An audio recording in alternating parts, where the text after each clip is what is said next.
आज हम पढ़ेंगे त्रिकोणमिति का एक और क्वेश्चन है जो बहुत ही मज़ेदार क्वेश्चन है। तो चलिए स्टार्ट करते हैं। क्वेश्चन में दिया है शेक अल्फ़ा बराबर 5/4 हो तो tan square alpha plus cot square alpha का मान ज्ञात कीजिए। ये क्वेश्चन है। तो चलिए स्टार्ट करते हैं। तो देखो क्या करेंगे, हम इसको कैसे सॉल्व करना है। तो हमको वही पाइथागोरस प्रमेय से सॉल्व करेंगे। तो देखो एक बनाएंगे हम यहाँ पर समकोण त्रिभुज,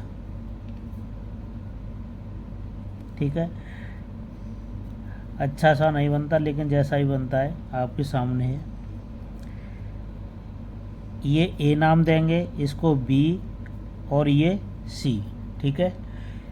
तो देखो इसमें क्या है, ये कोण बनाएंगे हम अल्फ़ा और ये यहाँ पर जो कोण बनेगा ये 90 एंगल का है, ठीक है। इसके सामने जो भुजा होती है वो होती है हमारी कर्ण। कई बार बता चुका हूँ लेकिन ये समझ में नहीं आ रही। और इसके सामने की जो भुजा है एल्फ को, जहाँ से एंगल कोण बनता है, उसके सामने की भुजा होती है वो होती है लंब, और जो बचता है उसे बोलते हैं हम आधार, ठीक है। ये चीज़ क्लियर। अब देखो ये चीज़ हमको पता है। अब देखो क्या है कि इसमें हमको सेक अल्फ़ा बराबर दे रखा है।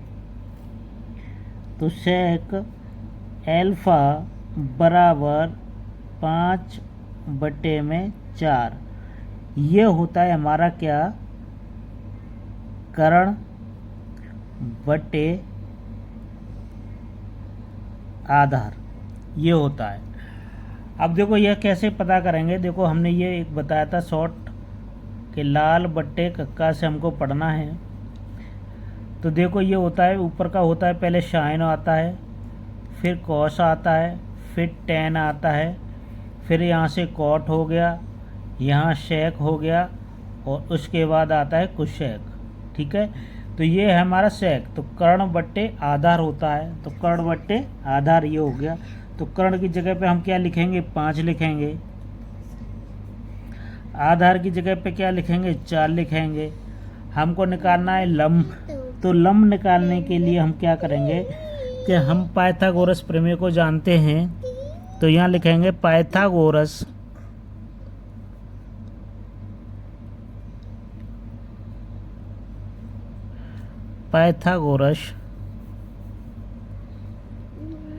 प्रमेय। तो पाइथागोरस प्रमेय को हम क्या कहते हैं कि कर्ण का वर्ग बराबर होता है 2 भुजाओं का योग। तो यहाँ लिखेंगे कर्ण का वर्ग बराबर होता है लंब का वर्ग प्लस आधार का वर्ग, ये होता है। तो अब देखो कर्ण की जगह पे हमने क्या देखा, 5। तो 5 लिखेंगे। 5 का वर्ग करेंगे। फिर देखो लंब नहीं पता है तो लंब की जगह पे लंब ही लिखा रहने देंगे, प्लस आधार कितना है 4 का वर्ग कर देंगे। 5 का वर्ग हो गया 25 बराबर लंब का वर्ग प्लस 4 का वर्ग होता है 16। तो लंब बराबर हो जाएगा, लंब का वर्ग बराबर 25 - 16, तो हो जाएगा यहाँ पर 9। कितना बचेगा, 9। अब देखो यहाँ पर लंब मिल गया हमारा कितना, 9 मिल गया। अब इस पर से वर्ग हटाएंगे तो इस पर रूट चढ़ जाएगा, तो ये हो गया 9। 9 का वर्गमूल होता है हमारा 3, ठीक है। तो ये आ गया हमारा 3। लंब मिला हमें कितना, 3, ठीक है। अब देखो हमको चाहिए किसका वैल्यू, हमको चाहिए tan का। तो यहाँ से tan अल्फ़ा बराबर हो जाएगा क्या, tan होता है लंब बट्टे आधार, तो लंब बटे में करेंगे आधार। तो देखो यहाँ से कितना आ जाएगा, लंब हो गया हमारा 3, आधार हो गया 4। ठीक है, अब हमको क्या निकालना है, कॉट का। कॉट होता है इसका उल्टा। ठीक है, कॉट एल्फा बराबर होता है आधार बटे में हो जाएगा लंब। तो ये हो गया हमारा आधार 4 हो गया और ये हो गया 3। ठीक है, अब इनका हमको वैल्यू निकालनी है। तो वैल्यू निकालने के लिए क्या करेंगे, तो यहाँ लिखेंगे देखो tan square alpha plus cot square alpha. तो इनकी जगह पे ये वैल्यू रखते जाएंगे। तो यहाँ लिखेंगे 3/4 का वर्ग करेंगे प्लस 4/3 का वर्ग करेंगे। तो यहाँ से जो करने के बाद क्या आएगा, तो देखो यहाँ से 3 का वर्ग हो गया 9, 4 का वर्ग 16 प्लस ये 16 और यहाँ हो गया 9। ठीक है, इतना हो गया। अब क्या करना होगा, अब इनका हम एलसीएम लेंगे। तो एलसीएम कितना आएगा,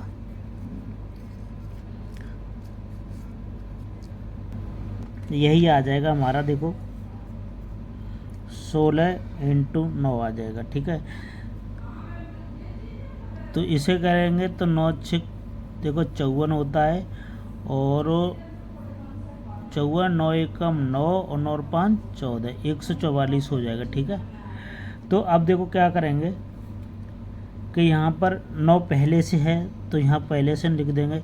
16 का भाग लगाएंगे किस में, 16 में लगा दो या 144 में लगा दो, तो 16 नम्मा 144 होते हैं। ठीक है, तो 16 नम्मा 144 प्लस फिर ऐसे 9 का भाग लगाएंगे 9 में, तो 9 एकम 9 एक बार।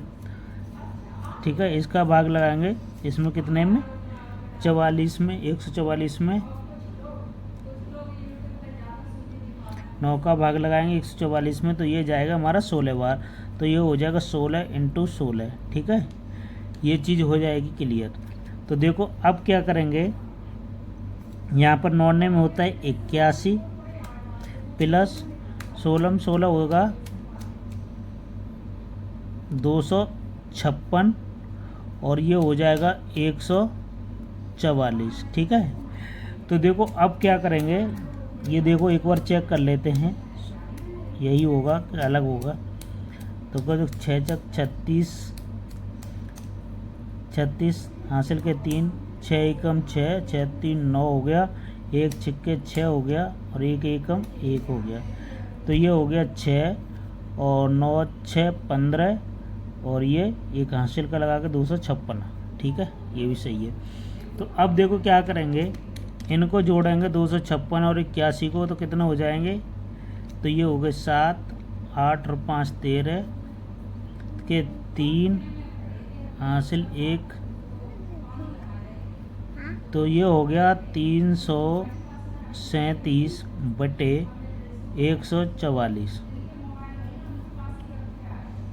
ठीक है, तो ये हो गया 337/144। यही आंसर आ गया हमारा।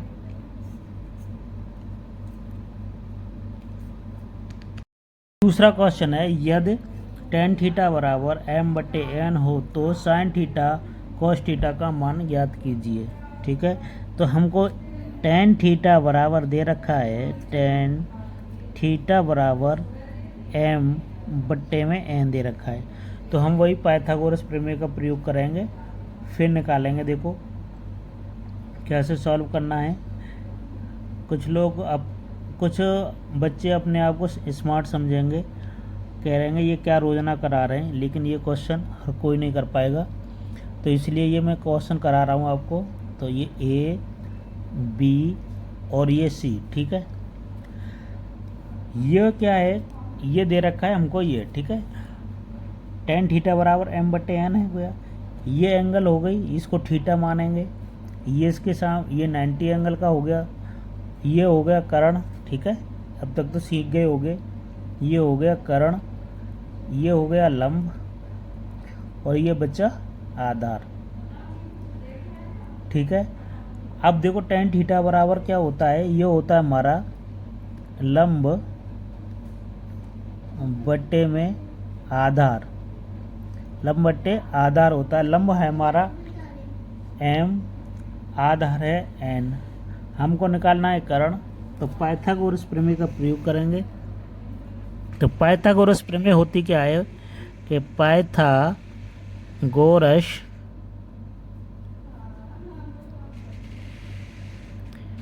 प्रमेय से, ठीक है। तो पाइथागोरस प्रमेय होती क्या है, कर्ण का वर्ग बराबर लंब का वर्ग प्लस आधार का वर्ग, ठीक है। ये होता है। तो ये क्या है कि कर्ण का वर्ग, तो देखो यहाँ पर लंब है हमारा m, m का वर्ग प्लस n का वर्ग हो जाएगा। तो ये हो गया m वर्ग प्लस n वर्ग हो जाएगा यहाँ से, है ना। अब यहाँ से कर्ण का वर्ग बराबर हो जाएगा ये। अब कर्ण बराबर क्या होगा, इस पर वर्गमूल पूरे पे चढ़ जाएगा, तो m वर्ग प्लस n वर्ग हो जाएगा, ठीक है।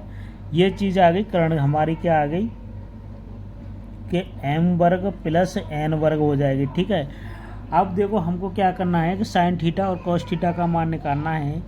तो देखो साइन थीटा कॉस थीटा का मान निकालने के लिए क्या करेंगे, साइन थीटा बराबर होता है लंब बट्टे कर्ण होता है, ठीक है। लंब कितना है हमारा, देखो m, और कर्ण है हमारा वर्गमूल के अंदर हो गया m का वर्ग प्लस n का वर्ग हो गया, ठीक है।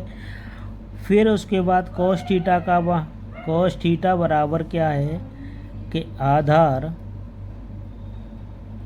बट्टे में कर्ण बराबर होता है ये n बट्टे में m का वर्ग प्लस n का वर्ग, ये चीज़ है, ठीक है। अब क्या करना है, अब वैल्यू निकालनी है हमको किसकी, साइन थीटा और कॉस थीटा की। तो साइन थीटा कॉस थीटा होता क्या है, देखो इसकी जगह पे लिखेंगे। साइन थीटा की वैल्यू ये आई, कॉस थीटा की ये है। तो इसकी जगह पर m बट्टे में वर्गमूल m square plus n square हो जाएगी, गुणा में हो जाएगा ये n बट्टे में m का स्क्वायर प्लस n का स्क्वायर, ये हो जाएगा, ठीक है। ये इतना होने के बाद तो यहाँ पर हो जाएगा ऊपर m n हो जाएगा, और इस पे से ये वर्गमूल की ये दो हैं, तो ये इसमें से वर्गमूल हट जाएगा, तो ये लिखा जाएगा सिर्फ कितना, m square plus n square, ये लिखेंगे। तो जो साइन थीटा कॉस थीटा की वैल्यू आ गई, वो आ गई हमारी m n बटे में m square plus n square हो जाएगी, ठीक है। तो इसकी जो आंसर आया यही आया, m n बटे में m square plus n square, ये हमारा आंसर हो गया।